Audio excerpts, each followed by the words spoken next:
दोस्तों एक बार फिर से मैं आपके लिए IAF group C civilian recruitment 2025 form fill up apply process की अपडेट लेके आ चुके हैं। कैसे आप इंडियन एयरफोर्स भारतीय वायुसेना के अंतर्गत ग्रुप सी पोस्ट के लिए 153 वैकेंसीज के लिए अपने फॉर्म अप्लाई कर सकते हो। लास्ट डेट की अपडेट है, केवल 2 दिन शेष रह गए हैं। आप जल्द से जल्द अपने फॉर्म अप्लाई कर ले, कहीं मौका हाथ से छूट न जाए। एप्लीकेशन फॉर्म फिल करते समय आपको कोई भी ऐसी गलती या फिर मिस्टेक नहीं करनी होगी जिसको करने से आपके एप्लीकेशन फॉर्म रिजेक्ट हो सकते हैं। अप्लाई करते समय आपको कुछ महत्वपूर्ण बातों का भी ध्यान रखना होगा, तभी आपके फॉर्म सक्सेसफुली सबमिट हो पाएंगे। और आवेदन करते समय आपको किस वे में अपना फॉर्म अप्लाई करना होगा, पूरी जानकारी यहाँ पर आपको दी जाएगी। तो लास्ट डेट की अपडेट है, केवल यहाँ पर 2 दिन शेष रह गए हैं। अंतिम समय में आपको इस तरह से फॉर्म अप्लाई कर लेना होगा, नहीं तो आपको फॉर्म रिजेक्ट हो सकता है। तो चलिए दोस्तों, बिना कोई वक्त गंवाए शुरू करते हैं IAF group C civilian recruitment 2025 form fill up की पूरी जानकारी। फॉर्म भरने से पहले आपको हमारी वेबसाइट IND सरकारी नौकरी के इस पेज पर विजिट करना होगा, जिसका लिंक आपको नीचे description plus first comment box में मिल जाएगा। और हमारे इस पेज पर विजिट करके आप यहां से आईएएफ ग्रुप सी सिविलियन का फॉर्म अप्लाई कर सकते हो। इंडियन एयरफोर्स भारतीय वायुसेना के अंतर्गत ये भर्ती निकली हुई है। Group C MTS LDC housekeeping और ड्राइवर की पोस्ट है। 153 वैकेंसी यहाँ पर निकली हुई है। लास्ट डेट अप्लाई करने की 15 जून 2025 है। केवल 2 दिन शेष रह गए हैं। आप जल्द से जल्द अपना फॉर्म अप्लाई कर ले। लेवल 1 और 2 के अंतर्गत सैलरी है 12वीं पास, और यहाँ पर आप देख सकते हो 10th क्लास पास, 10वीं पास कैंडिडेट अप्लाई कर सकते हैं। 10वीं 12वीं पास की भर्ती है। 18 से 25 वर्ष आयु सीमा है। फीस आपको जमा नहीं करनी होगी। सिलेक्शन होगा written test, physical test, skill test, practical test और मेडिकल टेस्ट के आधार पे। ऑफलाइन अप्लाई कर सकते हो, ऑल इंडिया से अप्लाई कर सकते हो। इंडियन एयरफोर्स.nic.in इसकी ऑफिशियल वेबसाइट है, जिससे आप आवेदन पत्र डाउनलोड कर सकते हो। इंपोर्टेंट लिंक सेक्शन के अंतर्गत ऑफिशियल नोटिफिकेशन PDF और एप्लीकेशन फॉर्म लिंक पर क्लिक करके आप इसकी PDF डाउनलोड कर सकते हो। भारतीय वायुसेना Indian air force group C civilian की ऑफिशियल एडवर्टाइजमेंट की PDF है। 1/2025 नोटिफिकेशन नंबर है। यहाँ पर आपको पोस्टल एड्रेस, पोस्ट और टोटल वैकेंसी और कैटेगरी वाइज वैकेंसीज की जानकारी दे दी गई है। जैसे कि यहाँ पर देख सकते हो ईस्टर्न एयर कमांड IAF के अंतर्गत ये वैकेंसी यहाँ पर निकली हुई है। उसके बाद में यहाँ पर आप देख सकते हो इसमें वेस्टर्न एयर कमांड के लिए वैकेंसीज है। एयरफोर्स सेंट्रल अकाउंट्स ऑफिस के लिए यहाँ पर वैकेंसीज है। अलग अलग पोस्ट के लिए अलग अलग वैकेंसीज यहाँ पर निकली हुई है, आप चेकआउट कर सकते हो।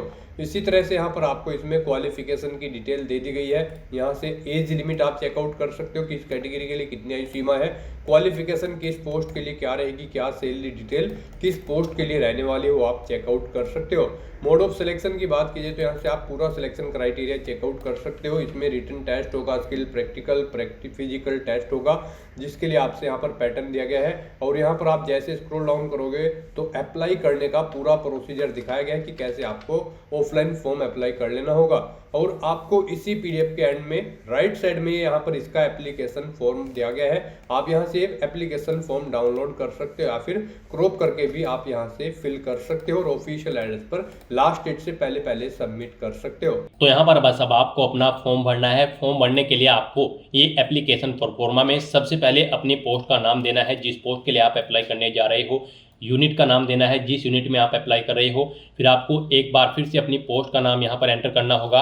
उसके बाद यहाँ पर आपको अपना नाम एंटर करना है। ब्लॉक लेटर में यहाँ पर आपको अपना नाम देना होगा अपनी 10वीं की मार्कशीट के अकॉर्डिंग। उसके बाद यहाँ पर आपको अपने फादर का नाम मेंशन करना है। अपनी डेट ऑफ बर्थ यहाँ पर आपको एंटर करनी है, पहले डे, फिर मंथ और फिर ईयर। आपकी बर्थ सर्टिफिकेट के अकॉर्डिंग यहाँ पर आपको अपनी डेट ऑफ बर्थ देनी है। फिर यहाँ पर आपको बताना है कितने ईयर आपके यहाँ पर आपकी डेट ऑफ बर्थ में हो चुके हैं, कितने मंथ हुए हैं और कितने डेज यहाँ पर आपकी डेट ऑफ बर्थ में है। यहाँ पर आपको अपना पासपोर्ट साइज फोटो अफिक्स करना है। Latest self attested photograph passport size यहाँ पर आपको अफिक्स करना है इस बॉक्स में। फिर यहाँ पर आपको अपना कोरोस्पोंडेंस एड्रेस एंटर करना है। इसमें आपको अपना हाउस नंबर या फिर स्ट्रीट या फिर विलेज लिखना है, अपने पोस्ट ऑफिस का नाम नाम देना है, डिस्ट्रिक्ट मेंशन करना है, स्टेट का नाम मेंशन करना है, अपना पिन कोड यहाँ पर आपको देना है। उसके बाद यहाँ पर आपको अपना परमानेंट एड्रेस एंटर करना है। यहाँ पर भी आपको अपना हाउस नंबर, स्ट्रीट या विलेज देना है, पोस्ट ऑफिस का नाम देना है, डिस्ट्रिक्ट देना है, अपना स्टेट यहाँ पर आपको देना है, अपना पिन कोड आपको देना है।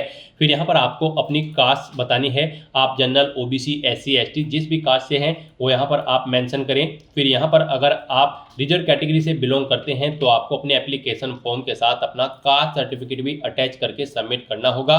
उसके बाद यहाँ पर आपको अपनी एजुकेशनल क्वालिफिकेशन की डिटेल देनी है।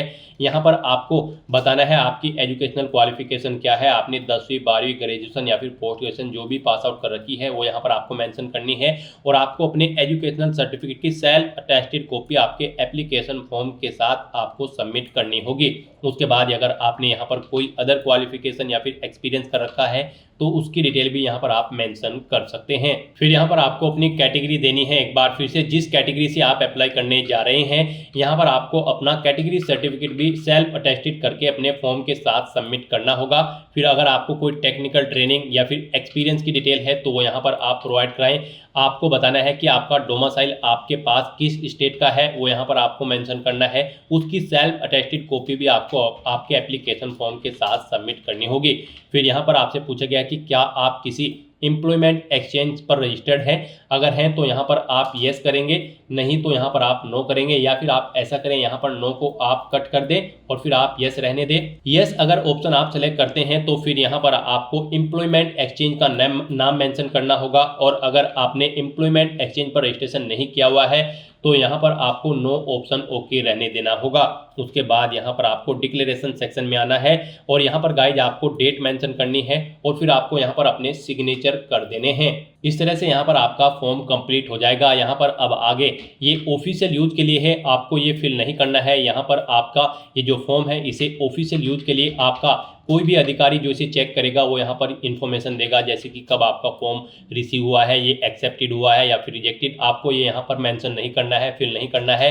फिर आपको उस पेज को नीचे स्क्रॉल डाउन करना है और अगर आप benchmark person with benchmark disability candidate हैं तो यहाँ पर आपको अपना ये मेडिकल सर्टिफिकेट का फॉर्म फिल करना होगा।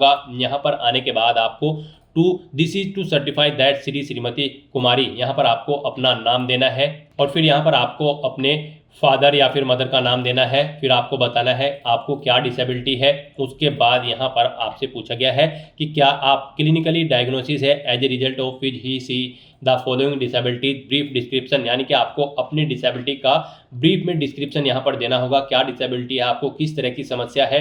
उसके बाद यहाँ पर आपसे पूछा गया है कि क्या ये आपकी परमानेंट डिसेबिलिटी है और फिर यहाँ पर आपको अपनी डिसेबिलिटी की परसेंटेज देनी है, कितने % आपकी डिसेबिलिटी है। उसके बाद गाइज यहाँ पर आपको इस पेज को नीचे स्क्रॉल डाउन करना है और फिर यहाँ पर आपको this disability is likely to interface with type writing specify, अगर आपको टाइप राइटिंग में दिक्कत है तो यहाँ पर आप स्पेसिफाई करेंगे। और फिर यहाँ पर आपको अपना रिसेंट पासपोर्ट साइज फोटो अपना अफिक्स करना है अपने क्लियर फेस के साथ। उसके बाद यहाँ पर गाइज आपको अपने सिग्नेचर ऑफ सिविल सर्जन, जो आपका सिविल सर्जन है उसका यहाँ पर आपको सिग्नेचर देना है, नाम देना है, उसकी ऑफिशियल स्टैंप यहाँ पर आपको करानी है, प्लेस देना है और डेट मेंशन करनी है। उसके बाद यहाँ पर आपको अपने सिग्नेचर करने हैं, फिर आपको अपना नाम यहाँ पर देना है। उसके बाद यहाँ पर आपको अपना रोल नंबर यहाँ पर देना है, यानी कि आपको आपके डिसेबिलिटी सर्टिफिकेट का नंबर यहाँ पर मेंशन कर देना है। इस तरह से यहाँ पर आपका एप्लीकेशन फॉर्म आपको फिल करना है और उसके बाद आपको इसे ऑफिशियल एड्रेस पर सबमिट कर देना है। एड्रेस हम आपको स्टार्टिंग में ही बता चुके हैं, एक बार फिर से हम आपको बता दें, आपको यहाँ पर इन एड्रेस पर अपने एप्लीकेशन फॉर्म सबमिट करने हैं। उसके बाद यहाँ पर आप अपनी पोस्ट के अकॉर्डिंग इन एड्रेस पर फॉर्म सबमिट करेंगे। यहाँ पर 4 एड्रेस आपको दिए गए हैं, आप पोस्ट वाइज अपने इन एड्रेस पर अपने फॉर्म को सील एनवेलप में पैक करके अपने सभी रिक्वायर्ड डॉक्यूमेंट की हार्ड कॉपी प्रिंट आउट के साथ और उन्हें सेल्फ अटेस्टेड करने के बाद आपको इन एड्रेस पर सबमिट कर देना होगा लास्ट डेट से पहले। गाइज यहाँ से आप चेकआउट कर सकते हो, आपका एप्लीकेशन फॉर्म यहाँ पर हिंदी या फिर इंग्लिश लैंग्वेज में भरा होना जरूरी है और यहाँ पर ये एक सील्ड एनवेलप में 10 रुपये के स्टैंप के साथ ऊपर दिए गए एड्रेस पे जिस पोस्ट के लिए जो एड्रेस रिक्वायर्ड है उन पे आपको सबमिट कर देना होगा लास्ट डेट से पहले अपने सभी सपोर्टिंग डॉक्यूमेंट की सेल्फ अटेस्टेड कॉपीज के साथ। तो दोस्तों ऐसे आप इंडियन एयरफोर्स ग्रुप सी के 153 पोस्ट के लिए अपना फॉर्म फिल करके उसे सबमिट कर सकते हो। आज की इस वीडियो में बस इतना ही। आई होप ये वीडियो आपको पसंद आई होगी। अगर पसंद आई हो तो इसे लाइक और शेयर करें, चैनल पर नए हो तो इसे सब्सक्राइब कर लें। Thanks for watching.